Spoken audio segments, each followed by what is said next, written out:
New മദേഴ്സിന് എപ്പോഴും concern ഉള്ള ഒരു കാര്യമാണ് ബ്രസ്റ്റ് മിൽക്കിൻ്റെ ക്വാണ്ടിറ്റി. കുട്ടികൾക്ക് തികയുന്നില്ല, നമ്മൾ മെഡിസിൻ എടുത്താൽ പോലും ബ്രസ്റ്റ് മിൽക്ക് ഇമ്പ്രൂവ് ചെയ്യുന്നില്ല എന്നുള്ള ഒരു കൺസേൺ പല അമ്മമാരും പറയാറുണ്ട്. അതിന് നമുക്ക് ഡയറ്റിൽ നമുക്ക് എന്തൊക്കെ അഡ്ജസ്റ്റ്മെൻറ്റ്സ് ചെയ്യാൻ പറ്റും? ആദ്യമായിട്ട് ശ്രദ്ധിക്കേണ്ടത് അമ്മമാരുടെ ഹൈഡ്രേഷൻ, അതായത് അമ്മമാർ നന്നായിട്ട് വെള്ളം കുടിക്കുക എന്നുള്ളത്. അമ്മമാർ വെള്ളം കുടിക്കുന്നില്ല എന്നുണ്ടെങ്കിൽ ഒബ്വിയസ്ലി ബ്രസ്റ്റ് മിൽക്ക് കുറയാനുള്ള സാധ്യതകളുണ്ട്. 2, അമ്മമാർ ഡയറ്റിൽ ലീഫി വെജിറ്റബിൾസ് നന്നായിട്ട് ഇൻക്ലൂഡ് ചെയ്യുക. പ്രത്യേകിച്ച് നാട്ടിൽ നമ്മുടെ പൊതുവിൽ നമ്മൾ മുരിങ്ങയിലൊക്കെ നന്നായിട്ട് കഴിക്കാൻ പറയും, അയൺ റിച്ച് ആണ്. അപ്പോൾ ഇൻഡൈജഷൻ്റെ ബുദ്ധിമുട്ടുകളൊന്നുമില്ല, ഡൈജഷൻ ഓക്കെ ആണെന്നുണ്ടെങ്കിൽ മുരിങ്ങയില ഡയറ്റിൽ ഇൻക്ലൂഡ് ചെയ്യിക്കുന്നതിൽ കുഴപ്പമില്ല. പക്ഷേ ചില അമ്മമാർക്കെങ്കിലും ഒരുപാട് മുരിങ്ങയില കഴിക്കുമ്പോൾ ചിലപ്പോൾ ഇൻഡൈജഷൻ വരാനുള്ള ചാൻസസ് ഉണ്ട്. അപ്പോൾ അതുകൊണ്ട് അത് മാത്രം ഒന്ന് കൺസിഡർ ചെയ്യുക. 2, ഉലുവ പൊതുവെ നമ്മൾ ബ്രസ്റ്റ് മിൽക്ക് ഇമ്പ്രൂവ് ചെയ്യാൻ നല്ലതാണെന്ന് പറയാറുണ്ട്.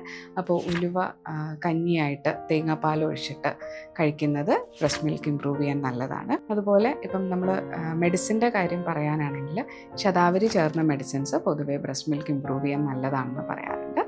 അതുപോലെ ചെറിയ ഉള്ളി ബ്രസ്റ്റ് മിൽക്ക് ഇമ്പ്രൂവ് ചെയ്യാൻ നല്ലതാണ്.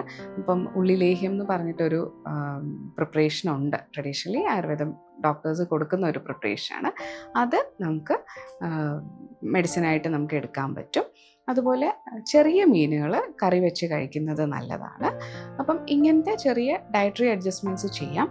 അതിൻ്റെ ഒപ്പം ഏറ്റവും ശ്രദ്ധിക്കേണ്ടത് അമ്മമാരുടെ ഉറക്കം വളരെ ഇമ്പോർട്ടൻ്റ് ആണ്. അഡിക്വേറ്റ് ആയിട്ടുള്ള റെസ്റ്റ് അമ്മമാർക്ക് വേണം. സ്ട്രെസ് ലെവൽസ് അത് നന്നായിട്ട് മാനേജ് ചെയ്യണം. ഇത്രയും കാര്യങ്ങൾ ശ്രദ്ധിച്ചു കഴിഞ്ഞാൽ മാത്രമേ ബ്രസ്റ്റ് മിൽക്കിൻ്റെ പ്രൊഡക്ഷൻ അഡിക്വേറ്റ് ആയിരിക്കുള്ളൂ. അപ്പം മെയിനായിട്ട് അമ്മമാരുടെ ഹൈഡ്രേഷൻ ശ്രദ്ധിക്കുക, അമ്മമാരുടെ സ്ട്രെസ് ലെവൽസ്, അതുപോലെ തന്നെ അമ്മമാരുടെ റെസ്റ്റ്. ഈ 3 കാര്യങ്ങളും ബ്രസ്റ്റ് മിൽക്ക് ഇമ്പ്രൂവ് ചെയ്യാനായിട്ട് വളരെ അത്യാവശ്യമാണ്.